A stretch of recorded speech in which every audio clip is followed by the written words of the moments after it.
میں تو اپنی جان تمہارے قدموں پر نچھاور کر کے جاؤں گا۔ یزیدیوں سے لڑتے لڑتے وہ حضرت عبداللہ بھی وہیں کربلا میں شہید ہو گئے، ان کے ہاتھ میں انگوٹھی ویسی کی ویسی رہ گئی۔ مولا حسین اس وقت بھی نوازنا نہیں چھوڑتے ہیں، عطا کرنا نہیں چھوڑتے ہیں، اسی لیے یہ سخاوت کا گھرانہ ہے، یہ سخی لوگوں کا گھرانہ ہے۔ اس گھرانے میں ان کی پرورش ہوئی ہے جہاں 5 دن بھوکے رہنے کے بعد بھی اگر کوئی فقیر آتا تو اسے یہ نواز دیا کرتے تھے، گھر کی ساری غذائیں دے دیا کرتے تھے۔ مولا حسین رضی اللہ تعالیٰ ان یزیدیوں کے جتھے میں ایسے گھر گئے تھے، دوپہر کا وقت آیا، اچانک آپ کو احساس ہوا جمعہ کا دن ہے، آج پوری دنیا میں میرے نانا کا خطبہ پڑھ رہے ہوں گے لوگ اور جمعہ کی امامتیں ہو رہی ہوں گی، حسین یہاں پر تنہا ہے، جمعہ کی نماز بھی نہیں ہو رہی ہے، مسافر پر جمعہ نہیں ہے، لیکن جمعہ کے وقت کا احترام تو کرنا ہی چاہیے تھا۔ آپ نے ان سے کہا، اے لوگوں، ہاں میں جانتا ہوں مسافر پر جمعہ نہیں، کیا اس وقت کا احترام بھی نہیں کرو گے؟ جنگ بندی نہیں کر سکتے، جنگ تھوڑی دیر کے لیے روک نہیں سکتے کہ اس وقت کا احترام باقی رہے؟ اسی اسنا میں آپ نے کہا 2 رکعت نماز پڑھنے کی اجازت مل جائے۔ اللہ اللہ، حسین تمہارے سجدوں کو سلام۔ دنیا آج بھی قتل ہونے والے سے آخری خواہش پوچھتی ہے تو آخری خواہش لوگ یہ بتاتے ہیں، گھر والوں سے مل لوں گا، فلاں وصیت کر دوں گا، یہ جائیداد کے پیپر دیکھ لوں گا۔ ہماری وصیتیں، ہماری خواہشات دنیاوی ہوتی ہیں۔ مولا حسین نے آخر وقت میں اگر کوئی تمنا کی تھی 2 رکعت نماز پڑھنے کی، 2 رکعت نماز پڑھنے کی۔ یزیدیوں نے کہا کہ آپ نماز پڑھ لیں۔ گھوڑے سے ذوالجناح سے نیچے اترے تھے، مولا حسین رکعت نماز کی باندھ لی اور بالکل اطمینان و سکون کے ساتھ نماز پڑھتے رہے، کسی کا خیال نہیں کیا۔ وہ تلواروں کی جھنکار میں بھی خوف نہیں تھا، کوئی ڈر نہیں تھا۔ رکوع اطمینان سے ہو رہا ہے، سجدہ اطمینان سے ہو رہا ہے۔ پہلی رکعت بھی مکمل، دوسری رکعت میں گئے، عمرو بن سعد اور شمر ذی الجوشن نے پکار کر کے کہا، اے ظالموں، اب کیا دیکھتے ہو؟ یہ اچھا موقع ہے، اس حسین کا خاتمہ کر دو، یہیں پر اس کا کام تمام کر دو۔ خولی بن یزید نام کا ظالم بدبخت ازلی قریب آیا اور سر امام حسین پر چڑھ گیا۔ اللہ اللہ، لوگوں نے یہ تک لکھا ہے آپ کے زانو مبارک پر جب سجدے میں آدمی گھٹنے لگاتا ہے تو ایک شخص نے ان کی ران پر پیر رکھا، دوسرا گھٹنا حسین ابن علی کی پیٹھ پر رکھا، گھٹنا رکھ کر کے ان کے اوپر زور دیا۔ مولا حسین کی سر مبارک جب سجدے میں تھا، ایک ظالم وحشی نے اپنی تلوار سے آپ کی زلفوں کو ہٹایا، زلفوں کو ہٹایا۔ آپ کی زلفیں چہرے کا حالہ بنائی ہوئی تھیں، سجدے میں گری ہوئی تھی۔ حسین ابن علی نے ان کی آہٹ پا کر کے بھی سجدے سے سر نہیں اٹھایا، سر کا امام کا سجدے ہی میں رہا۔ یقیناً امام نے سوچا ہوگا اب سر اٹھائے تو ظالموں کے لیے کیوں اٹھائے، وہ سر ہی بہتر ہے جو مولا کے حضور جھک جائے اور اسی اسنا میں مولا کے حضور پہنچ جائے۔ ایک ظالم نے آپ کی گردن پر تلوار رکھی اور زور سے کاٹ دیا۔ اس پیاسے امام کو بنا پانی کے، بنا کسی کھانے کے ذبح کر دیا گیا۔ وہ ذبح عظیم ہے۔ مولا حسین تیری شہادت پر لاکھوں سلام۔ انا للہ و انا الیہ راجعون۔ کلمہ توحید ہے تیری شہادت اے حسین، تو نہ ہوتا تو نہ رہ جاتی صداقت اے حسین۔ امام حسین علی مقام رضی اللہ تعالیٰ عنہ کربلا کے اس بے آب و گیاہ میدان میں اپنی جان جان آفریں کے سپرد کر دی۔ مولا حسین کا سر مبارک تلوار سے الگ کیا گیا، جسم مبارک، جسم نازنین کربلا کے ریگزاروں میں بکھر کر رہ گیا۔ اب اندازہ کرو جو امام حسین ہر ایک کا لاش اٹھا کر لاتے تھے، حسین ابن علی کے لاشے کو اٹھانے والا اب کوئی باقی نہیں تھا، کوئی خیمے کی طرف سے اب آتا ہوا نہیں دکھائی دیتا تھا۔ جنہوں نے دوسروں کے شہزادوں کو بھی اٹھایا مگر خود اس طرح سے سو گئے کہ کسی پر بوجھ نہیں بنے، کسی پر اپنا وزن نہیں ڈالا۔ بیویاں اب خیمے میں تھی، یزیدیوں کے لشکر سے ایک پکار آئی، فتح مبین، فتح مبین۔ لوگ اپنی فتح کے جشن منانا شروع کر دیے کہ حسین کا خاتمہ ہو چکا ہے، اب یہاں پر ہمارے ساتھ مقابلہ کرنے والا کوئی باقی نہیں رہا، سب ایک کے بعد دیگرے ختم ہو چکے۔ لیکن میرے عزیزو، آج بھی میں تمہیں بتاؤں، اللہ کا فضل ہے، مولا کا کرم ہے، سید الشہداء کا یہ فیض ہے کہ بحمدہ تعالیٰ کئی سالوں سے میں ہر سال کربلا پہنچتا ہوں۔ 11ویں کے موقع پر جب ہم زیارت بغداد اور زیارت کربلا میں جاتے ہیں، میں کربلا 2 دن ٹھہرا بھی ہوں، اور ہر سال میرا معمول ہے اپنے جماعت کے ساتھ، اپنے قافلے کے ساتھ کربلا پہنچتے ہیں۔ آج کربلا کا وہ کوئی میدان وہاں نہیں، بڑی بڑی عمارتیں کھڑی ہیں پورے میدان میں، اور روضہ امام حسین جو بنا ہے، اللہ اکبر، اسے حرم حسین کہا جاتا ہے۔ دروازے تک سونے سے کلئی کیے گئے ہیں، گنبد پاک کو سونے سے رنگا گیا ہے، اور وہ حسین کا گنبد آج پورے شہر میں اجالا کر رہا ہے۔ کربلا میں ایک ہی قبر میں باقی 70 لوگ دفن ہیں، اور حسین ابن علی رضی اللہ تعالیٰ عنہ اور ننھے علی اصغر ایک قبر میں دفن ہیں، اور قریبی تھوڑے فاصلے پر عباس علمبردار بھی دفن ہیں۔ وہاں پر برسوں ان کی قبریں رہی، آج تو وہ روضہ حسین لاکھوں لوگوں کے جمع ہونے کا مرکز بنا ہوا ہے، لاکھوں لوگ وہاں جمع ہوتے ہیں، اور پھر روضہ حسین سے ہم سب تبرک حاصل کرتے ہیں۔ لیکن اس جنگ کا نتیجہ کیا نکلا؟ لڑے تو حسین کو ختم کرنے کے لیے، لیکن کربلا پر آج بھی حسین کا ہی قبضہ ہے۔ آج جا کر کے دیکھیں تو جگہ جگہ وہاں پر حسین کے ہی نام ہیں، ہر دکان پر امام حسین کا نام، ہر علاقے میں امام حسین کا پرچم لگا ہوا ہے، اگرچہ شیعہ لوگوں کی طرف سے ہو یا اہل بیت سے محبت کرنے والے معتدل لوگوں کی طرف سے ہو، لیکن حسین کا نام ہر کوئی وہاں پر لیتا ہے۔ تھی تو وہ زمین یزیدی لشکریوں کی، فتح تو انہیں حاصل کرنا تھا، کٹے ہوئے لاشیں تھے، وہاں پر کوئی نہیں تھا، لیکن لوگ اس وقت فتح مبین اعلان کر رہے تھے، یزیدی لشکر فتح ہو گیا۔ اے ظالموں، کہاں ہے وہ تمہاری فتح؟ 14 صدیاں گزر گئی، فتح کا جھنڈا اب بھی کربلا میں حسین کا لہرا رہا ہے۔ اور بلکہ کربلا نہیں، آج بھی ہمارے گھروں میں بچے پیدا ہوتے ہیں تو ہم میں سے آج تک کسی نے یزید نام نہیں رکھا، حسین نام رکھنے پر فخر کرتے ہیں۔ تم ڈھونڈو گے تو محلے میں کوئی نہ کوئی حسین تمہیں مل ہی جائے گا۔ لاکھوں حسین دنیا میں پیدا ہوتے رہے اور ہو رہے ہیں اور قیامت تک ہوتے رہیں گے، لیکن نہ یزید کی نسل باقی ہے، نہ ان لشکریوں کا کوئی نام لیوا باقی ہے۔ تو کیسی فتح تھی؟ وہ تم نے دنیا کے لیے لڑا تھا، اور تم مال کے لیے لڑے تھے، اور مولا حسین صرف رضائے الہی کے لیے لڑے تھے، رسول پاک کی شریعت طاہرہ کے نفاذ کے لیے لڑے تھے، اور رب تعالیٰ نے انہیں ایسی فتح عطا کی۔ گھر لٹ گیا الگ بات ہے، لیکن ان کے ذکر پاک سے آج لاکھوں رونے والوں کی آنکھیں نم رہتی ہیں، لاکھوں نہیں کروڑوں آنکھیں روتی ہیں مولا حسین کے لیے۔ کیا آج ہر گھر میں حسین ابن علی کا تذکرہ نہیں ہوتا؟ مائیں اپنے بچوں کو حسین کے واقعات نہیں سناتی؟ میرے عزیزو، اصل فتح تو یہ ہے جو حسین ابن علی کو حاصل کی۔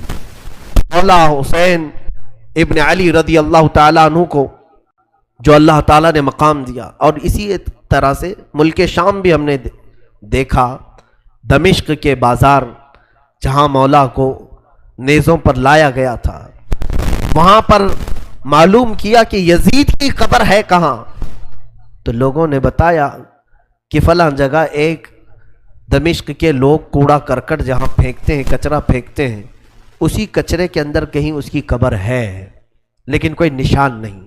تاریخ میں ہے کہ یہ جگہ قبر یزید ہے، اس جگہ پر یزید دفن ہوا تھا، اور اسے ایک بڑی بیماری لگی تھی، اس بیماری میں وہ مرا تھا۔